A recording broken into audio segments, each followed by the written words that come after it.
Ça bien été, il bien ça m'a senti mais ça bien été. Fouteur oya nani oba jouer na biso pas biso qui place ça bien été. Ce qui peut ça bien été faut le bara. Ce que ça bien to le beza bien. Toi ça qui bien to beta qui te mettre dans ton mec troisième et qui peut ça qui moi bien. To le ba qui on ça qui bien. Cette fois qui peut ça bien il benga fa ba junior oya robet sur le terrain. Ba jouer na biso o to na bango minute yo. Ba beta na bango te libanda e moka. Ba vanda na ba ça ba remplacer. Tout ça jouer mon côté oza titulaire à part Chancel Bemba et Sili na Newcastle et Sili. Pour sélection équipe nationale, tous un entraîneur très intelligent, très sage.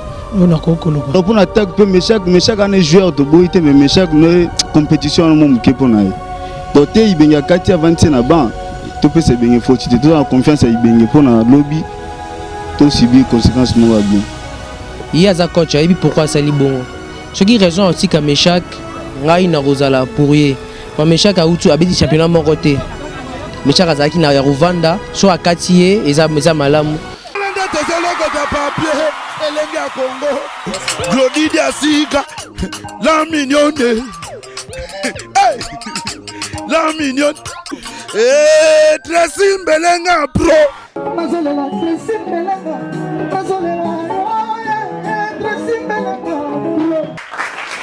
Salut et bienvenue fidèles internautes, vous tous qui nous suivez de partout dans le monde. Bino émission la bino OEP bino information qui toko information à qualité, information moko ya haut niveau sur www.elengiacongo.com. Devant vous c'est Jenny Ngoma et derrière la caméra c'est Mika. Et comme vous le voyez bien, nous sommes en pleine capitale de la République démocratique du Congo, précisément la commune Yamasina, au Otoye, to descend sur le terrain pour le Bilamakambu ya Cannes 2017. Tony peut le sous sélection au coach Benga Salaki pour te déjà au début Nani Meshak Elia Azaki déjà sélectionné pas bête qui contre match au Ezalaki contre Zimbabwe mais subitement bah Léopard na biso baza souhaité bah qui correction bah autre équipe pour na pas bête match wana sans Meshak Elia sans Kimwaki et puis sans Yannick Bolasi au Aza na choc. Yango toni to tout na bango ba vi na bango selon ba vi na bango pour la sélection wana est eza malamu est-ce que simbi sélection wana eza kitoko est-ce que ba leopa na biso ba okende liboso ba koya na coupe wana pour eza espoir na biso tozo zelango ba ile biso coupe wana yango to sont sur terrain awa na masina to tuna ba peuple kino bango moko ba kino ba lobela biso sans plus tarder pour ne pas monopoliser la parole tozo lukalisha mutu moko to ko tuna. Oui, bonjour maman. Papa gopi c'est biso kombo na Kombo na ngai Serge. Bon, sélection en tout cas ezalango bien parce que sélection na sali wana équipe wana yango pe toza ko gagner toza qualifier na CAN yango toza ko beta même qualification ya Coupe du monde en tout cas sélection on est très bien. Bon, naza trop sûr que soit tabazate ba o pe ba ko beta na place wana ndenge baza de sélectionner une équipe nationale c'est que ba bon en tout cas topé ça ba encore chance ba robeta. En tout cas, merci pour la question. Mais coach Bengala, coach Moroboé, on a la été. C'est un coach qui peut s'appeler espoir à Panaé. Sélection où il y a Sali. On a Kati ba joueur, on a sélectionné ba joueur. En tout cas, topé c'est la chance.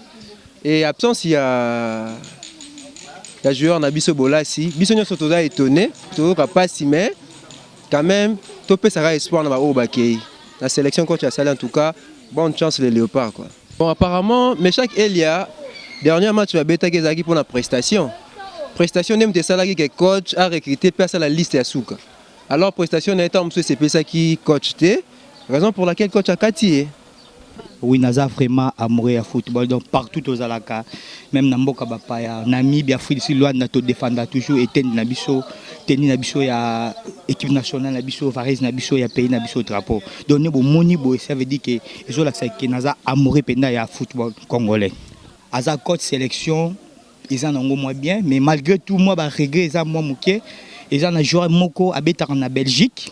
Comme Mozoki Manga Makas, en tout cas, Kuna, Aza vraiment joué Moboy, a marqué saison, Aza joué Moboy, Oyo vraiment Zaki équipe n'a bango bandé ko compter naie, mais Ayaki Awa, mais c'était temps, Ibenge a Meki ko Kataye. Mais moi, souci, Eza Mouki, reggae par rapport à jouer, voilà, comme Mozoki Mangai, comme Mozoki Manga vraiment bien, Mozoki Mangai, mais Aza coach, tellement qu'Aza coach, Yemoko Ayebi. aza coach ayebi que joueur oyatier à défendre na poste oyatier. Donc rien à dire, mais tellement qu'il y a coach yemoko ayebi que joueur oya classé sélection ya sali, ça veut dire que en même la toujours espoir et victoire et ça toujours na équipe na biso nationale na biso. Non, sélection ça nango bien. Ce qui te l'a bien interview à coach Bengalo Baga, il est pas net titulaire azati. Bajou nyonso ou ako travailler ndé ako beta. To ça sig na sélection sali que yangonde ko pesa biso victoire. Sélection ils ont bien sauf que moi mpanza bola so na ndé mutezo compliqué biso vraiment ba congolais mais na bika mto ba WhatsApp place ana ako sala pe mo exploit makasi pour montrer que vraiment moi le moins bien. Bon, eza nakoloba mto soka ke bitumba jamais loba ya ba beta ya. Alobara toujours en bêta. Bon, jusqu'à maintenant, Nakokoloba, Mbokani a en forme, a en pleine dans le banini, a ballon pied jusqu'à maintenant, Zobeta championnat. Bolingi a Tobeta Coupe d'Afrique, a toujours Coupe d'Afrique. Bakam malgré Outina blessé, a mis au point par rapport à des joueurs wana. Pour Nangaï, Kobani sa joueur, ou à Kobani Zambokani. On a 3 joueurs qui, c'est vrai, mais chaque Azana a mis au point pour Azala qui n'a championnat dans ma coloté, a tombé taka quelques 20 match etikali miki oyo. Azo mérité pour Nangaï, entraîné en Salim Moussane très bien. O ba moni ki batikali c'est que ba mérité. O batikali wana bazo mérité, o ba longo c'est que ba mérité pour sélection équipe nationale. Tous un entraîneur moko aza très intelligent, aza très sage. Bon, moni ballon ils a expérience à joueur. Moni parmi les 3-9 wana Mboka na joueur a bêti la compétition makasi. Bakam aussi. Mais Bolingi à peine non bimi. Alors pour nangai à cause de la confiance il y a Mboka na banano mati. Azalora titulaire et puis Bakambu à Rolanda. Bolingi alora cadé na bango. Vous comprenez? Bolingi alora cadé mais à travers l'année dire tous a pris la confiance à bango mais pour nangai Mbokani azano titulaire poste. Bon, absence na bango, moni tout homme est remplaçable, hein? Tout homme est remplaçable. Ce que tali bien na la compétition ndambu to beti na absence ya qui ça? Ya Joel Kimwaki. Ya Joel Kimwaki et marcher dans au calme. Pour la défense mais stable. Alors pour l'attaque peut mais chaque année joueur to boité mais chaque compétition no mo ke pour naï. Donc te ibenga kati avant na ban, to peut se benga faut tu te confiance à ibenga pour na lobby. Tout subir conséquences moi bien. Il y a un coach, et pourquoi ça li bon. Ce qui raison aussi que Meshak, ngai na rozala pour y. Quand Meshak a outu abiti championnat mon côté. Meshak azaki na Rwanda, so akatie eza malamu. Comment na ba Kimwaki zo ba se donne à beti te. Mutono beti ezaki li mombe o so akataki wana. Bon, na ba ope bayaki ezaki non normal ba l'équipe bango wa beta wana. Parce que on va aussi un championnat, biso a championnat avec Katani et Betty et Kate Betty yango moni ba kati bango aiza bien. Mais trop bête so kanwane roleka bien. Et là eza équipe Eurobank sa bisoté. RDC Robeta bali na kitoko mais et l'autre ça pas toujours non équipe né bien té. Équipe na biso ça bien té. Comment on va jouer oyo atiki wana. Bolasi a blessure. C'est dit Bakambu.